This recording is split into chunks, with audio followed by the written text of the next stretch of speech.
Bismillahirrahmanirrahim. Assalamualaikum warahmatullahi wabarakatuh. Selamat pagi anak-anak hebat kelas 6 semuanya. Bagaimana kabarnya pada pagi hari ini?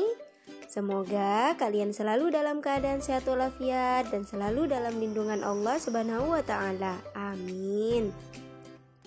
Sebelum pembelajaran dimulai, jangan lupa kalian berdoa dan sholat duha dulu ya, agar dimudahkan dalam memahami pembelajaran yang akan Ustazah sampaikan. Hari ini kita akan belajar sifat-sifat operasi hitung bilangan bulat. Disimak dengan baik ya videonya. Sifat-sifat operasi hitung bilangan bulat ada 3. Yang pertama, sifat komutatif atau pertukaran. Sifat komutatif pada penjumlahan dan perkalian. Yang kedua, sifat asosiatif atau pengelompokan. Sifat asosiatifnya itu pada penjumlahan dan perkalian juga. Dan yang ketiga, sifat distributif atau penyebaran. Sifat distributif perkaliannya itu terhadap penjumlahan dan pengurangan. Yang pertama, sifat komutatif atau pertukaran. Sifat komutatif hanya berlaku pada operasi penjumlahan dan perkalian bilangan bulat ya. Jadi, sifat komutatif ini tidak berlaku pada pengurangan dan pembagian. Sifat komutatif pada penjumlahan dapat ditulis A ditambah B sama dengan B ditambah A. Seperti di contoh, 6 ditambah 2 itu sama dengan 2 ditambah 6. 6 ditambah 2 sama dengan 8 dan 2 ditambah 6 sama dengan 8. Jadi, jika angkanya dibalik itu hasilnya sama. Kemudian, sifat komutatif pada perkalian dapat ditulis A dikali B sama dengan B dikali A. Seperti di contoh, 4 dikali 2 sama dengan 2 kali 4. 4 dikali 2 sama dengan 8 dan 2 kali 4 sama dengan 8. Jadi, sama-sama menghasilkan angka 8. Jadi mau angkanya dibalik, itu hasilnya tetap sama ya. Yuk kita coba contoh soalnya. Yang pertama 3 ditambah 8. Nah kan 3 tambah 8 ya. Jadi kalau pertukaran kita tinggal tukar saja. Yang 3 biasanya ada di kiri ada di kanan, dan yang 8 ada di kanan, kita tulis di kiri. Jadi 3 ditambah 8 itu sama dengan 11. Dan 8 ditambah 3 sama dengan 11. Sama ya hasilnya. Selanjutnya contoh soal satu lagi. 4 ditambah 9. Nah, kita tulis seperti tadi. 4 ditambah 9, kita balik saja. 9 ditambah 4. 4 ditambah 9, 13. Dan 9 ditambah 4 juga 13. Sama ya hasilnya ya. Sekarang masuk ke contoh soal yang perkalian.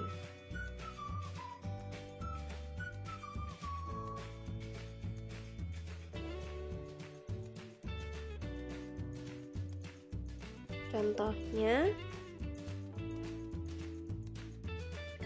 5 dikali 4. Nah 5 dikali 4 itu sama dengan 4 kali 5. 5 dikali 4 berapa? 20. Dan 4 dikali 5 20. Sama ya hasilnya ya.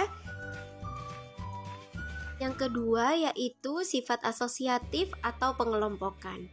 Sifat asosiatif pada penjumlahan dapat ditulis di dalam kurung A tambah B ditambah C sama dengan A ditambah dalam kurung B ditambah C. Kita lihat contohnya. Dalam kurung 2 ditambah 3 ditambah 4 sama dengan 2 ditambah dalam kurung 3 ditambah 4. Jadi kurungnya pindah ya. Yang semulanya 2 ditambah 3, kurungnya jadi pindah ke 3 ditambah 4. Kita coba lihat hasilnya. 2 tambah 3 itu 5. 5 ditambah 4, 9. Yang satunya 3 ditambah 4 sama dengan 7. 7 ditambah 2 sama dengan 9. Sama ya hasilnya. Kemudian sifat asosiatif pada perkalian dapat ditulis A dikali dalam kurung B kali C sama dengan dalam kurung A kali B dikali C. Coba contohnya. 2 dikali dalam kurung 4 dikali 5 sama dengan dalam kurung 2 kali 4 kali 5. Jadi yang semula kurungnya ada di sebelah kanan ada di 4 kali 5 itu berubah menjadi di 2 kali 4 tanda kurungnya ya.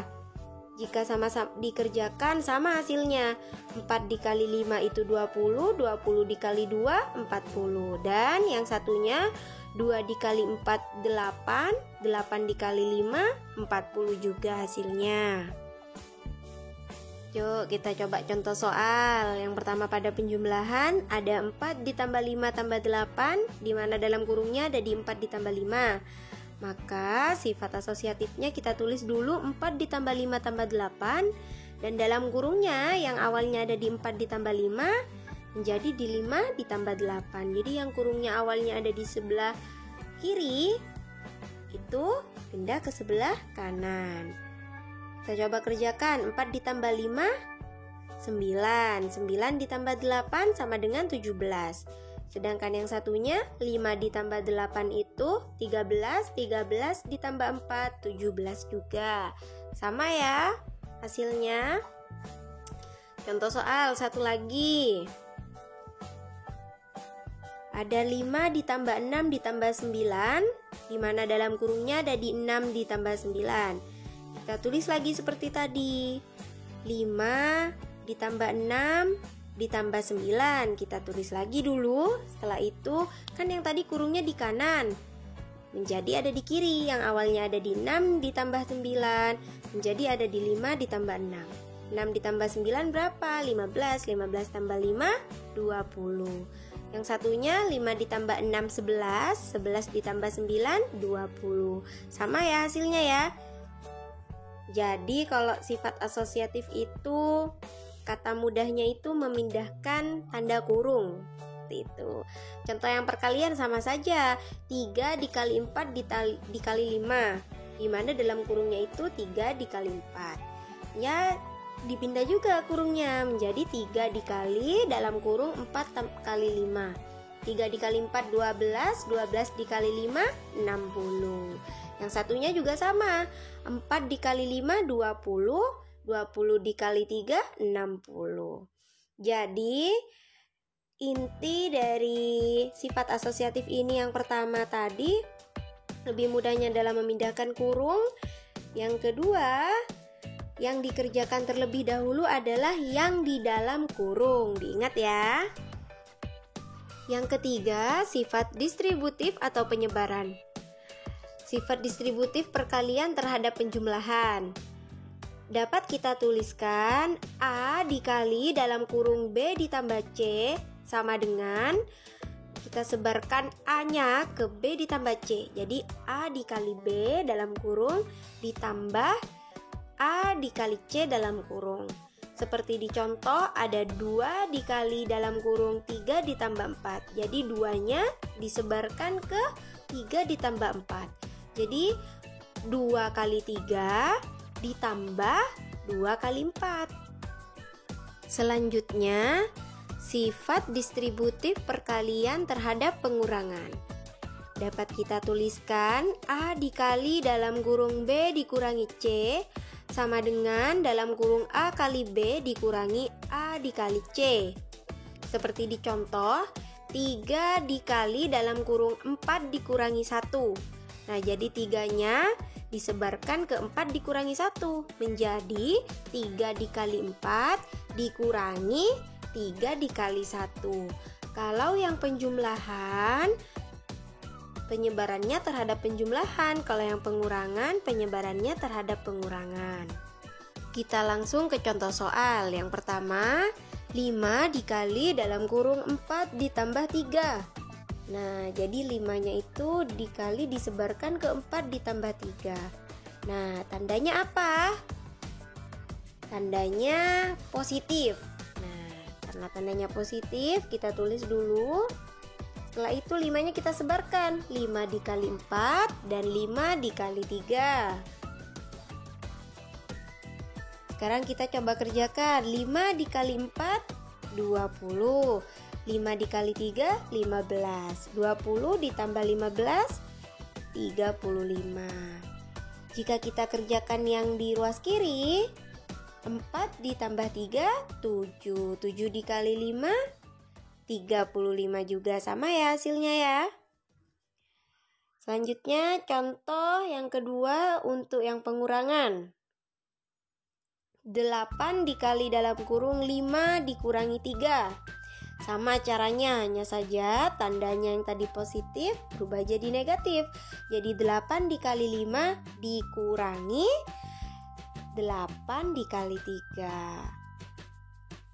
Sekarang kita coba kerjakan. 8 dikali 5 40 dikurangi 8 kali 3 24. Jadi 40 dikurangi 24 16. Yang di ruas kiri 5 dikurangi 3 2. Terus 8 dikali 2 16 juga. Jadi caranya sama ya. Jadi sifat distributif ini bisa dikerjakan jika bagian depannya perkalian dan selanjutnya penjumlahan atau pengurangan. Nah, itu tadi penjelasan tentang sifat-sifat operasi hitung bilangan bulat. Ustazah ingatkan kembali bahwa ada 3 sifat. Yang pertama, sifat komutatif atau pertukaran. Yang kedua, sifat asosiatif atau pengelompokan. Dan yang ketiga, sifat distributif atau penyebaran. Untuk sifat komutatif dan asosiatif itu pada penjumlahan dan perkalian saja ya. Jadi tidak berlaku untuk pengurangan dan pembagian. Sedangkan sifat distributif perkalian itu terhadap penjumlahan dan pengurangan.